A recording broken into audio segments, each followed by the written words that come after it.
আমি নরক দেখেছিলাম। আমি ব্যস্ত ছিলাম তাকে নিয়ে স্বপ্ন বুনতে, আর সেই ব্যস্ত ছিল আমায় নিয়ে মিথ্যে বলতে। আমি তাকে নিয়ে সংসার করব বলে ধীরে ধীরে সাজিয়ে তুলেছিলাম সবকিছু। তার অবহেলা, অযত্ন সবটাকে দেখেও কেমন না দেখার ভান করে গেছি। পরে জানতে পারলাম আমার সে সবচেয়ে কাছের মানুষটা নির্দ্বিধায় ঘর বেঁধে ফেলেছে আরেকজনের সাথে। নিমেষের মধ্যে আমার সাজানো পুরো পৃথিবী ভেঙে চুরমার হয়ে গেল। কিন্তু নরক দর্শনের সৌভাগ্য আমার তখনও হয়নি। হলো তো সেদিন, যেদিন তাকে দেখলাম বহুদিন পর তার পাল্টে যাওয়া সেই ঠিকানার সাথে।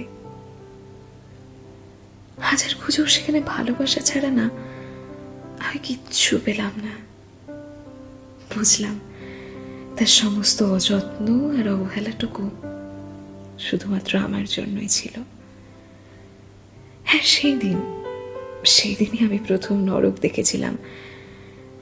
তাকে অন্য কাউকে যত্ন করতে দেখেছিলাম, ভালোবাসতে দেখেছিলাম, ভীষণ রকম ভাবে চাইতে দেখেছিলাম।